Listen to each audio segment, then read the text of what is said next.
Hello and what's up? My name is Adrian. Welcome to my channel, and the topic of the video today is long distance challenges. What are the common challenges that you might encounter during a brevet or just about any long distance ride? And I'll also give you some tips on how to overcome these kind of challenges. So with that, let's just jump into it. Whoa!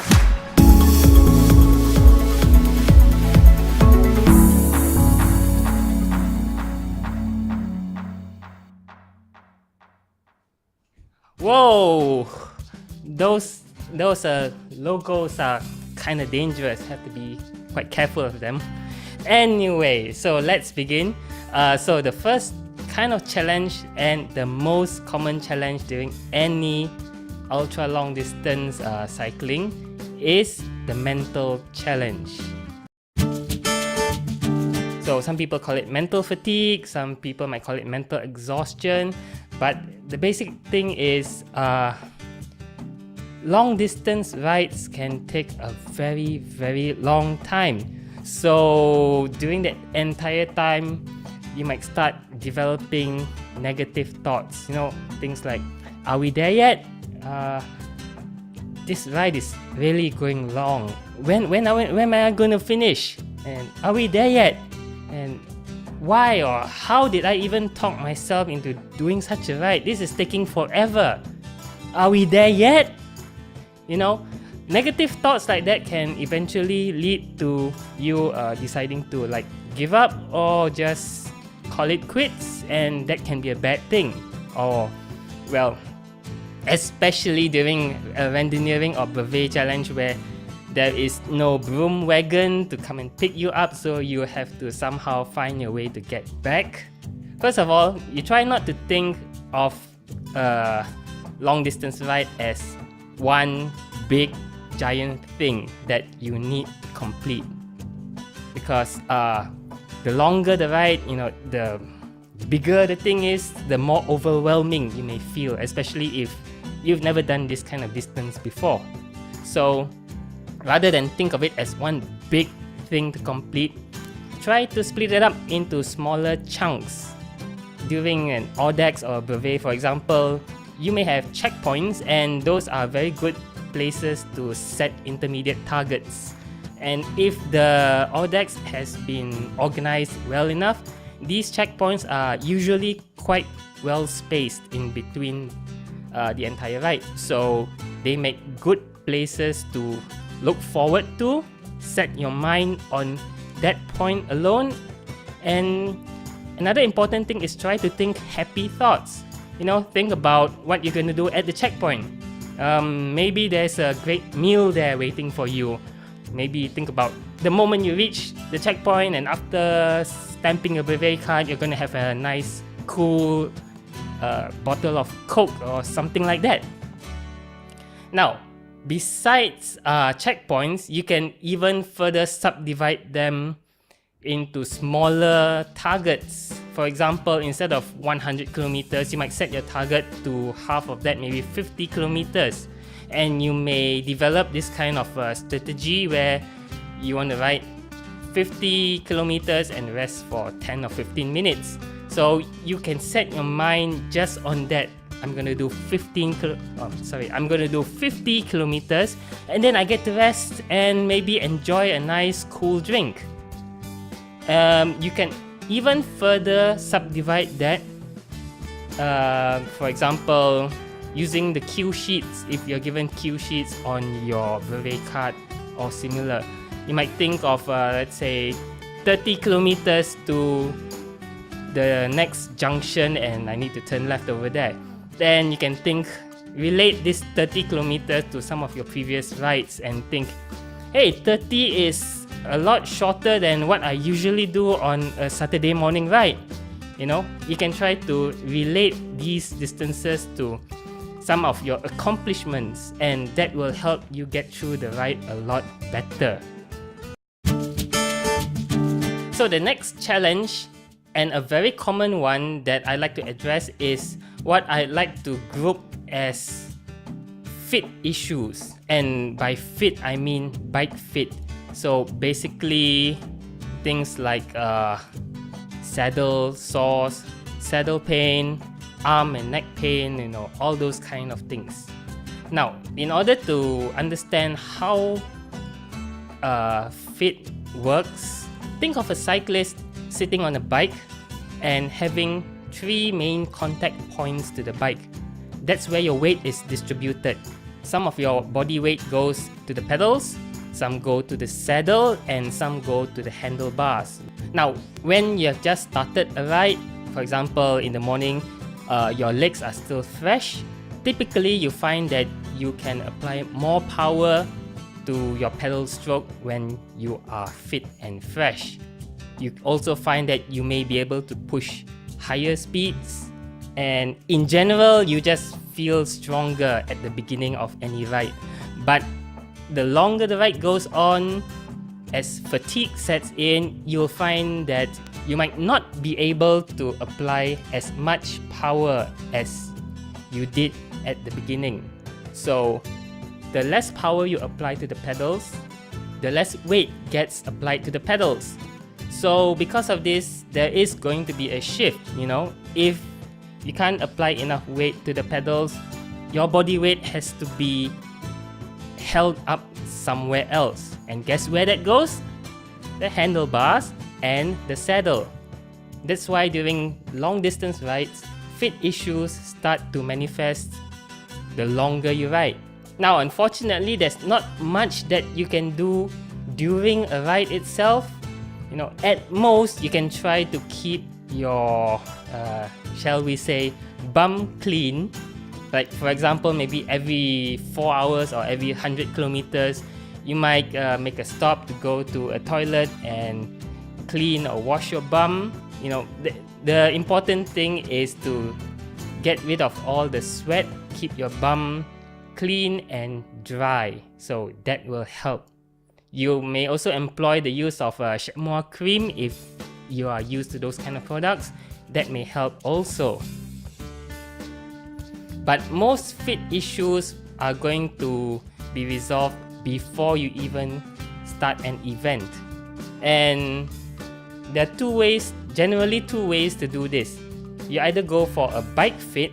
This can be a professional bike fit, or it could be something that you experiment with by yourself or with a friend, or maybe experiment with the shop where you bought your bike. But in general, bike fitting will be one good way to make sure that the bike you are riding is properly dialed down to your own personal body and riding style. The second thing that you can do is to improve your core. And what I mean by core is basically the muscle groups from between like your legs up to your abdomen and your upper chest that helps you improve your stability and your longevity on a bike. So you can hit the gym, you can do a couple of workouts at night, but in general, the things that improve your core will be exercises like squats, lunges, planks, sit-ups, push-ups, general arm and leg balance, even one-legged squats. Those are also very good, not just to improve your muscles but also to improve your balance.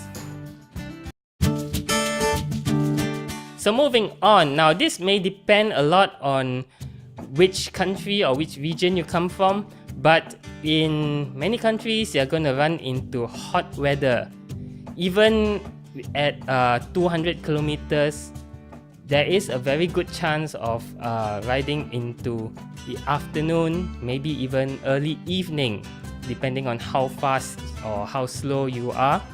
300 kilometers, you're definitely going to ride at least 12 hours or more. So when it comes to hot weather, there are two main concerns. The first one will be the danger of heat exhaustion or heat stroke. Now this can be a very dangerous medical condition, so you have to make sure that you drink plenty of liquids and try to stay cool. Now, I said plenty of liquids, not plenty of water, because actually drinking too much water can also be harmful for long distance endurance athlete. The condition, I don't really remember the exact name of the condition. I'll link it up later on, but generally you want to have a mix of water as well as some kind of electrolyte drink. This is commonly available in sports drinks or protein drinks, even the simple 100 plus isotonic drink that you can buy just about anywhere. But the general idea is when you are exerting yourself, you're gonna sweat a lot and you're gonna lose salt from your sweat. So you need to replace this salt constantly.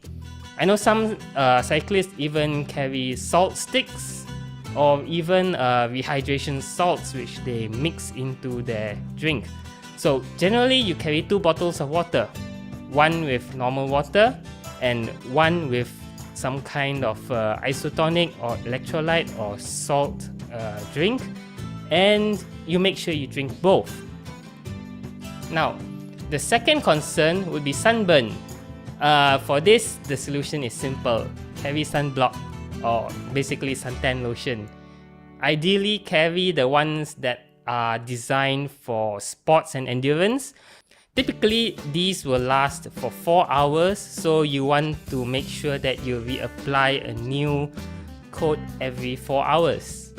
And that's how you deal with the hot weather. Next up is rain. Now, typically, if you are just cycling for fun or casually, if it rains, you can just go somewhere and find shelter and wait for the rain to stop. The problem if you are in an audax or any kind of ultra long distance cycling event where there is a time limit, well, they are not going to wait for you. You have to carry on. You have to make an informed decision whether you can push on depending on how bad the rain is. So the important thing to remember about rain is rain protection is not there to keep you dry. Eventually you will get wet no matter how much protection you wear. Water can seep in through your collar, through the gaps. If you're covering your whole head with a hood, water can seep in through the gaps, you know. If you're wearing socks, and even if you've covered your shoes with some kind of waterproof cover, water will still seep in through the socks, and eventually you get a pool of water like just pooling around in your shoe. So remember, rain protection is not to keep you dry, it's to keep you warm. That's going to be the important factor. You have to stay warm. But yeah, that's just it. Carry your raincoat or rain jacket or weatherproof gilet or whatever, but remember, you're gonna get wet. But the important thing is you want to stay warm, not stay dry. Of course, it's nice and comfortable if you can stay dry, but staying warm is more important. So the next thing I'm gonna cover is night riding. Now, if you've done a lot of commuting or sometimes you do night rides, you may be a little accustomed to night riding, but often during long distance rides, you are going to go to places where there are no lights, where it's all just pitch black and you can't see anything. Now, of course, this also depends on the route that the organizers make, but just expect that you're gonna end up in some place where it is so dark you cannot see anything, and it is less common on 300 kilometers or less, but 400 kilometers and above, where you have to ride during the wee hours of the morning, 2 a.m. to 5 a.m. It's more likely that you may encounter a lot of dark places at night, especially when you are riding in rural areas, out of town, that sort of place. So important thing is to make sure that your lights have enough battery power to last you the entire night, and you have to make sure that your front lights are powerful enough to help you see in the dark. In total pitch black darkness, all you see is your light. So even something like a 200 lumen light is going to be enough, generally enough to light your way. But in other situations, especially when there's traffic or when there are like lamps, street lamps basically, your lights are actually kind of contesting with those lights. So sometimes you may find that 200 lumens may not even be enough, especially when you need to watch the road for hazards like potholes and stuff. So I recommend you need a light that can do at least 400 lumens, if not more. Actually, more is better because it means you won't be pushing your light to its maximum. Because if you push your light to its maximum brightness, it's not gonna last long, maybe 1 or 2 hours depending on the model that you use. So maybe you get an 800 lumen light and run it at 400 lumens during certain sections of the road and 200 lumens at other sections, and maybe carry a spare battery or carry a charger. Anything goes as long as you can see. Finally, one more challenge that some people may find more aggravating than others is sleep deprivation. Now, 400 kilometers or less, this issue is less common. But 600 kilometers or more, especially when you find yourself running out of time, you don't have time to get proper sleep, you may find yourself nodding off on the bike, and this can be a dangerous situation. You don't want to fall asleep and suddenly wake up on the opposite side of the road, There is a short-term, medium-term and long-term solution for this. The short-term one is to get a drink of water or splash some water in your face. That kind of thing actually wakes your system up a bit, but it is quite short-term. If you feel yourself nodding off, you just take a whiff of water. It helps a bit, but not much. The medium-term solution is to eat something, whether it's just a little candy bar or even a sandwich. Having something in your mouth and having your body, you're trying to chew your food, that helps. Another thing that helps is to ride with company, and not just ride with company but also interact with them, have a chat with them, ride side by side, and keep chatting and keep talking. That can help you stay awake. But of course, if you get very tired, none of all those solutions are going to help. Eventually, you just need to sleep. So the long-term solution is to find some place and have a short cat nap or power nap. Now, depending on each individual, some people can just power nap for 5 minutes and continue moving on. But some other people may find that they need 15 or 30 minutes. Regardless, find a safe place. Randonneurs really love bus stations, petrol stations. Sorry, not bus stations, bus stops. Okay, and petrol stations, even park benches. I don't know, but basically find a safe place to rest, lay down and sleep, and then wake up and continue. Now, if you're worried about oversleeping, set an alarm on your mobile phone and make sure you wake up when it rings. Don't keep snoozing until it's morning and then you find out you're out of time. Stuff like that. But yeah, anyway, that's some of the most common challenges that you will encounter during a long distance ride. So with that, I hope you've learned something. I hope you've enjoyed this video. Leave a like and maybe subscribe if you do, and I'll see you in the next video. Bye!